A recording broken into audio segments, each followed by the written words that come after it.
They're not even ready. They're not even ready for episode 4. They're not even ready. They have no idea. Welcome to Above the Table, your home for all things fantasy and tabletop. My name is Christian Hoffer, and today we have a very special interview with Brennan Lee Mulligan and Celia Rose Gooding, the latter of whom is best known for Star Trek Strange New Worlds. But today we are talking with both of them about EXU Divergence. Let us know what you think in the comment section, and don't forget to hit those like and subscribe buttons. But here's the interview.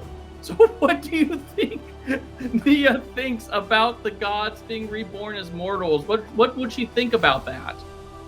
I mean, we see in the third episode of our series how shocked and confused she is. I think we're coming off of a point where Nia has been given a lot of information about the world that she's inherited after coming off of a really, really just chaotic and apocalyptic time. So to hear that the gods can be found and form relationships in mortal form, I think it's in time. I think Nia will find the beauty of it, but where she is right now in our story, she's still just trying to take it all in. Okay. So Brennan, so now that you're on, Celia, good to see you. Yeah! Good to see you! They're not even ready. They're not even ready for episode 4. They're not even ready. They have no idea. They have no Brennan, idea. I have learned one thing about watching shows involving you, and it's that we're never ready. Period. End of story. That's the fun thing about time and its linearity, is that you can't be ready. It's a rowboat because you're looking in the opposite direction of where you're headed. You can only see the past. You can't see the future. That's what's so exciting. That is a really good affirmation. I'm going to add that. I love said. the tiniest little snaps. Crab claps. Crab. Anyways, beautiful. So Brennan, we've done the math, and we're like 99.5% positive that you've played the most gods of anyone on Critical Role. Do you have a favorite? My favorite, Asmodeus, not close. Not close. Yeah. Wrap it up. Well, that's the interview then, folks. No, I think that I love the gods. They're so fun to play, and there's something about I think this happened. I mean, I think I said this maybe in a fireside for Worlds Beyond Number, the podcast I do with Abria and Lou and Erica. But the idea of Worlds Beyond Number, join the fireside. Celia, are you kidding? Are you? Oh, side. Fireside. Oh, to you, sir. How about it, baby? Oh, I love that. That's we got to catch up. I didn't even know that we were. Yeah, Celia just jumped so deep into the deep end of Critical Role that we were like strapped in just for Divergence. We also all of Divergence was shot in 1 week. We shot 1 week altogether, which was nuts. What was I going to say? The Worlds Beyond Number. Yes. Yeah, gods are the thing I said in that I hold true. Gods, great spirits. That the price you pay for infinitude is singularity, meaning that the thing about the gods that is so fun to play them is the idea of, to be infinite, you have to be a single aspect. So what your infinite truth is singular, that if you are the Moonweaver is love and moonlight and trickery, and that only, exclusively, infinitely, forever, right? And so it's fun to play these gods in aspect because it allows you to examine facets of the human experience to their utmost. And in the same way that you that it's good for you to isolate muscle groups when you're working out. It's good for you to isolate parts of your personality when you're meditating, you're thinking about self-improvement, you're thinking about being a more ethical person. So there are parts of the gods that I love because it's like focus on that to the exclusion of all else and see what revelations come to you, right? Which is just a way of talking about archetype. It's tarot, it's all of it. It's archetype. This only, but forever. And the devil, good old Lord of the Hells, there's something, in this game that I've talked to Matt a lot about this, because I think Matt's not that Matt doesn't play favorites, but if he did, I think he loves the Chained Oblivion. I think Matt's mind goes towards the alienness and the evil of the giant roiling void, the thing that is beyond comprehension. And for me, I feel like I'm back to back with Matt, and my eyes are on a very different thing, which is the intimacy and humanness of the evil represented by the devil. Ooh, it's so human. He hates you. He's so, because he sees what you and he see each other in the other, and it's not good. It's really interesting that you mentioned like how there's like a core, you're basically taking this one core concept, because something that I've learned in therapy recently is that, everyone has the core values and, has core values, and, we try to let those define it. And you're basically doing that, only you're doing it with like the moon or nature or something like that. It's a really interesting turn on how you approach like something that we learn in like psychology all the time, and you're tackling it, you're approaching it from like a right angle. It's really interesting. Moving on, Brennan, you've done 3 stories now that talk about how the gods cause chaos and death and destruction when they're present on Exandria. Do you think that forcing them all back to Exandria as mortals who will eventually regain their memories, do you think that's a happy ending, or do you think that's a nightmare scenario, or both? I will say that what I think it is above all else is an incredible story choice. I love because I think that there is doing something new is always frightening, because what if it's different from how it was before? And to reference the devil again, we prefer the devil we know to the devil we don't, often to our own great expense. Because you'll, in the same way that the grass is always greener, the brimstone is always redder on the other side of the fence, like the other side of the lava pit. The other side of the lava pit. Thank you, Celia, for helping me. Of course. Me trudge my way. I'm following you so clearly into the lava pit. But I think that there's what is very fascinating to me is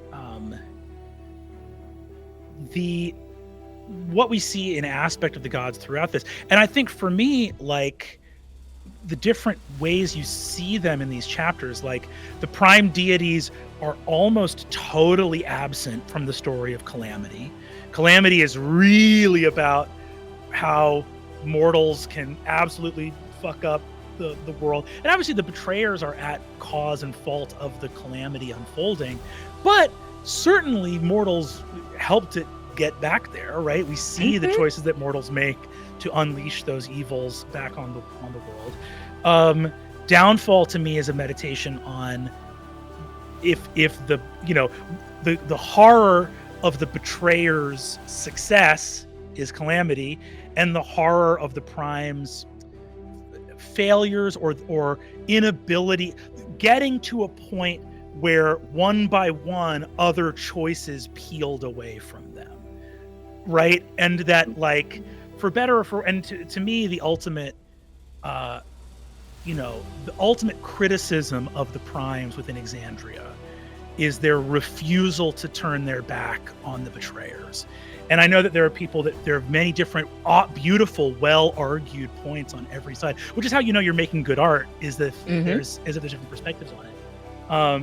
For me, I think it's the term I always come back to is children. The gods refer to mortals as their children, and they refer to their other deities as their siblings, including the betrayers, who are siblings to them. As a father, let me tell you, if my brother threatened to torture my child forever, I'd kill my brother.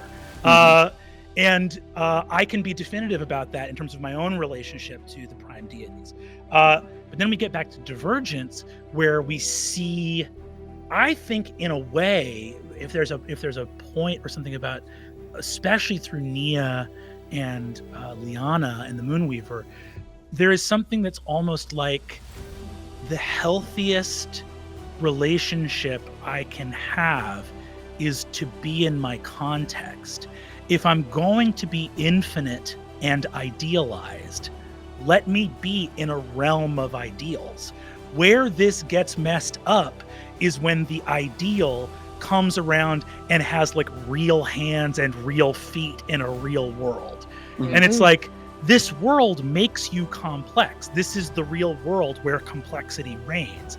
You can't be what your ideal self is while you're like crushing stuff with your big feet, like, and so there's almost a beauty in this is my interpretation. Everyone, including Celia, including you, Christian, including everyone else, can have a different take from it. That's what art is. But for me, the beauty is I came to the world to be real, to show that the eternal could love the finite.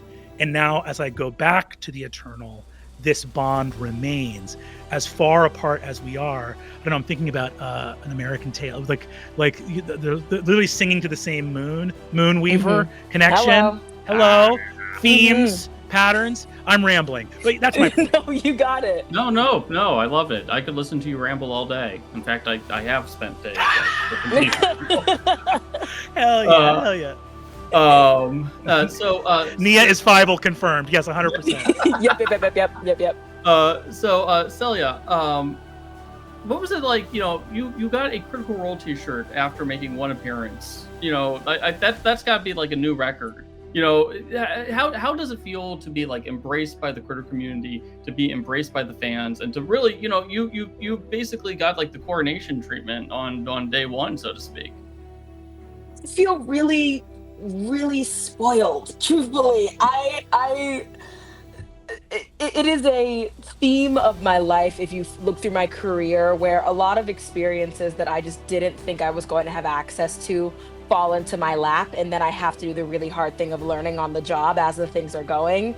And the audiences that see me are often seeing me learn and process and understand what's happening just as they are at the same time. And so I remember the quote on the t-shirt, "Change is coming and I am change." I remember going home and being like, so many different ways I could have phrased that. Oh my God. And then to turn around and to see that it was so well received, I was like, oh, this is so much bigger than me. And it goes back to like the themes that we're talking about of infinite and finite. I as an actor, all I want to do is tell stories that sit with people and stand the test of time. But in Critical Role, we don't get many takes like you do on TV. You do it once, and that one time is finite, and it's. I just feel really fortunate and really lucky to have a one-off choice that I made in an environment in which I only want to do well and keep up with my peers. I feel super honored. The Critical Role community, the critter community, they are so open and friendly and creative. The fan art that's coming out of it, I'm like blown away. I'm just really awestruck and soaked in gratitude. That's exactly how I feel. So we have enough time for like one more question for each of you. So Celia, I do want to get like one Star Trek question kind of. Go ahead. Uhura. Uhura. Oh my God. You're fine. I'm like 0 for like 5. It's okay, Christian. This is a safe space. Like, Jack or Tom, I have like mispronounced. So it's just. It's okay. It's a lot of vowels in there. I know that. I've literally watched Star Trek since I was like 3 years old, like before my hearing issues. I should know better. What type of D&D character do you think she would play? Ooh, I think she'd be a bard. She'd totally be a bard. I was thinking that. Yeah. Yeah. No, that's. She'd be a bard, but like I think as she gets older, she'd probably get some like rogue energy in there. I think she gets very playful and very like sneaky, and she has a lot of these hidden talents that I think rogues often do. She backhanded George Takei on the bridge of the Enterprise. I don't know if that's bard behavior. That's definitely roguish. Fantastic. Or Sulu, not Mr. Yeah. Well, Uhura backhanded Sulu. So Brennan, final question for you. What do you think has happened to all the souls that were in the gods' realms now that their gods are mortal and back on Exandria? Are the souls still floating out there? Are they existing somewhere else? Check it out. Pokeballs. Okay? All the souls, they're spheres. They all become spheres. They've been captured. Okay? And now you have to go in, and obviously, like the souls of mortals, your family would want to go collect those and keep them in a nice place in their house. Who's that Pokémon? It's Grandma. And so there'll be shrines with the Pokeball version. Not in a backpack? They wouldn't be kept in a backpack? No, not in a backpack. My God, how rude. But the celestial servants, so angels and then devils, those also have to go somewhere. And I think those are the ones that Exandrians start to catch with Pokeballs and then have them fight each other. And that is the next great chapter of Exandria. And you Incredible. heard it here first. That is the plot of Critical Role Campaign 4. And on that note, thank you very much, both of you, for being on the show. We appreciate it so much. This was wonderful getting to chat with you. We could do this for another 2 hours, but our time is up. So thank you very much. Thank you, Christian. Thank you so much. What a hoot. Tons of love. Party. Thank you so much.